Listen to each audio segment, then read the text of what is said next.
Good morning all. ഞാൻ Ramakrishnan T B, SEBI registered research അനലിസ്റ്റാണ്. ഈ ഓഡിയോ കേട്ടതിന് ശേഷം ഡിസ്ക്ലെയിമർ കൂടി വായിച്ച് നോക്കണമെന്ന് താല്പര്യപ്പെടുന്നു. ഇന്നലത്തെ മാസീവ് സെൽ ഓഫിന് ശേഷം ഇന്ന് നമ്മൾ എക്സ്പെക്റ്റ് ചെയ്യുന്ന ഒരു റീബൗണ്ടാണ്. ഏഷ്യൻ മാർക്കറ്റുകൾ നോക്കുകയാണെങ്കിൽ ചൈനീസ് മാർക്കറ്റുകൾ ഇന്ന് മുതലേ അടുത്ത ചൊവ്വാഴ്ച വരെ ഹോളിഡേ ആണ്.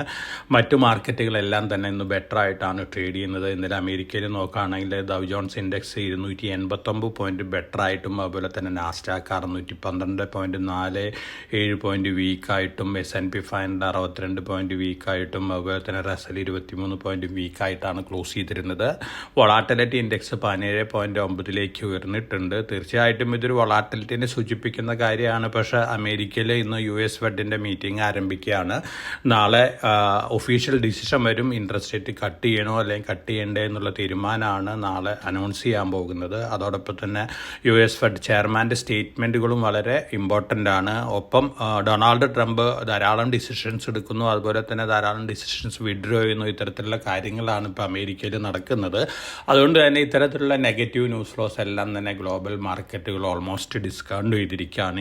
ഇനി അദ്ദേഹം വളരെ വേസ്റ്റ് ആയിട്ടുള്ള എന്തെങ്കിലും കാര്യങ്ങൾ ആണെങ്കിൽ പോലും മാർക്കറ്റുകൾ ഒരു പക്ഷേ നെഗറ്റീവായിട്ട് റിയാക്ട് ചെയ്യാനായിട്ട് സാധ്യത കുറവാണ്. ഇന്നലെ മെറ്റ പുതിയ റെക്കോർഡ് ഹൈറ്റ് ചെയ്തിരിക്കുകയാണ്. ആപ്പിൾ ബെറ്ററാണ്, ആമസോൺ ബെറ്ററാണ്. അതേസമയം ചിപ്പ് മാനുഫാക്ചറിങ് കമ്പനികളായ NVIDIA, അതുപോലെ തന്നെ ബ്രോഡ്കോം, ഈ കമ്പനികളെല്ലാം അറൗണ്ട് 17-18% താഴെയാണ്. ഇതിന് പ്രധാനപ്പെട്ട കാരണം ചൈനയിൽ നിന്ന് പുറത്തു വന്നിട്ടുള്ള ഡീപ് സീക്ക് R1 വലിയ രീതിയിലുള്ള ചലനങ്ങളാണ് ഗ്ലോബൽ മാർക്കറ്റുകളിൽ സൃഷ്ടിച്ചു കൊണ്ടിരിക്കുന്നത്. അതിൻ്റെ ഒരു ഇമ്പാക്റ്റ് ആണ്. കാരണം വളരെ കുറവ് ചിപ്പുകൾ ഉപയോഗിച്ചിട്ടാണ് ഡീപ് സീക്ക് ഇത്തരത്തിലുള്ള AI ടൂളുകൾ പുറത്തിറക്കിയിട്ടുള്ളത്. അതോടൊപ്പം തന്നെ ഡീപ് സീക്ക് ഇന്നലെ വീണ്ടും ഒരു AI ടൂൾ പുറത്തിറക്കിയിട്ടുണ്ട്. ജാനസ് പ്രോ 7B എന്ന് പറയുന്ന മൾട്ടി മോഡൽ കേപ്പബിലിറ്റീസ് ഉള്ള ഒരു ടൂളാണ് ഇത്.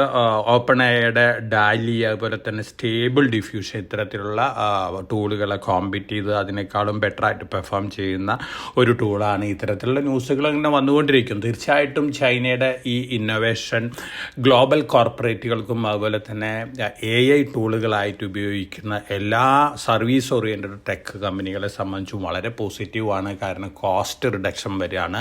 അതോടൊപ്പം തന്നെ ഗ്ലോബലി വലിയ രീതിയിൽ ജനറേറ്റീവ് AI ടൂളുകൾ പോപ്പുലറൈസ് ചെയ്യാനായിട്ട് ഇത് സാധിക്കുമെന്നുള്ളൊരു എക്സ്പെക്റ്റേഷനാണുള്ളത്. അതുകൊണ്ട് തന്നെ കോർപ്പറേറ്റുകളെ സംബന്ധിച്ച് ചൈനയുടെ ഇന്നോവേഷൻ വളരെ വളരെ പോസിറ്റീവാണ്. പ്രത്യേകിച്ച് ഹൈടെക് മാനുഫാക്ചറിങ് കമ്പനികൾക്ക്, അതുപോലെ തന്നെ AI ടൂളുകൾ ഉപയോഗിച്ച് ധാരാളം ഇന്നോവേറ്റീവ് ആയിട്ടുള്ള കോർപ്പറേറ്റ് ഐഡിയാസ് ഉണ്ടാക്കുന്ന ടെക്നോളജി സർവീസ് കമ്പനികളെ സംബന്ധിച്ചൊക്കെ വളരെ പോസിറ്റീവാണ്. സ്ലൈറ്റ് നെഗറ്റീവ് ഇമ്പാക്റ്റ് ഇമ്മീഡിയറ്റ് ആയിട്ടുണ്ടായിട്ടുള്ള ചിപ്പ് കമ്പനികൾക്കാണ്. പക്ഷേ AI ടൂളുകളുടെ ഉപയോഗം കൂടുന്തോറും ചിപ്പുകളുടെ ഉപയോഗം കൂടും. അതുകൊണ്ട് തന്നെ ലോങ് റണ്ണിൽ ഇത്തരത്തിലുള്ള കമ്പനികളും റിക്കവർ ചെയ്യാനുള്ള ചാൻസസ് ആണ് കാണുന്നത്. നമ്മളെ സംബന്ധിച്ച് നോക്കുകയാണെങ്കിൽ ഇന്നലെ നമ്മൾ വീണ്ടും താഴെയായിരുന്നു. 22,786.90 വരെ നിഫ്റ്റി താഴെ വന്നിരുന്നു. അതുപോലെ തന്നെ സെൻസസ് 75,067.59 വരെ താഴെ വന്നിരുന്നു. ഇന്ന് നമ്മൾ എക്സ്പെക്റ്റ് ചെയ്യുന്ന ഒരു റീബൗണ്ടാണ്. അതോടൊപ്പം തന്നെ ശനിയാഴ്ച നമ്മുടെ ബഡ്ജറ്റാണ് വരുന്നത്. റിസ്ക് റിവാർഡ് റേഷ്യോ നോക്കുകയാണെങ്കിൽ ഞാൻ ഇൻവെസ്റ്റേഴ്സിന് അഡ്വൈസ് ചെയ്യുന്നത് അടുത്ത 1-2 വർഷത്തേക്കുള്ള ഇൻവെസ്റ്റ് ചെയ്യാനായിട്ട് കരുതിയിട്ടുള്ള തുകയിൽ 25-30% ഇന്ന് മുതൽ ഇൻവെസ്റ്റ്മെൻറ്റ് സ്റ്റാർട്ട് ചെയ്യാം. ഇനി വേസ്റ്റ് കേസ് സിനാരിയോയിൽ 5% മാത്രമാണ് നമ്മളിവിടെ നിന്ന് നിഫ്റ്റിയുടെയും സെൻസസിൻ്റെയും ഫാൾ എക്സ്പെക്റ്റ് ചെയ്യുന്നുള്ളൂ. ഇനി വേസ്റ്റ് കേസ് സിനാരിയോ എന്ന് പറയുമ്പോൾ നമ്മൾ എക്സ്പെക്റ്റ് ചെയ്തേക്കാളും വളരെ മോശം ബഡ്ജറ്റ് വരിക, വിചാരിച്ച രീതിയിലുള്ള ഇൻകം ടാക്സ് സ്റ്റേജ് അല്ലെങ്കിൽ ഇൻകം ടാക്സ് സ്ലാബ് റിലേറ്റഡ് ആയിട്ടുള്ള റീസ്ട്രക്ചറിങ്ങും റേറ്റ് കുറയ്ക്കാതിരിക്കുന്ന ഒരു അവസ്ഥ വരികയാണെങ്കിൽ ഒരു പക്ഷേ മാർക്കറ്റ് നെഗറ്റീവ് ആയിട്ടൊക്കെ റിയാക്ട് ചെയ്തേക്കാം. പക്ഷേ എന്നിരുന്നാലും 5% നമുക്ക് ഇവിടുന്ന് ഇന്ത്യൻ മാർക്കറ്റിൽ റിസ്ക് ഉള്ളതായിട്ട് ഞാൻ കണക്കാക്കുന്നുള്ളൂ. അതുകൊണ്ട് തന്നെ റിസ്ക് റിവാർഡ് റേഷ്യോ നോക്കുകയാണെങ്കിൽ ഇൻവെസ്റ്റേഴ്സ് ഇന്ന് മുതൽ 25-30% വാങ്ങണം. അടുത്ത ഓരോ ഫാളിലും അവരുടെ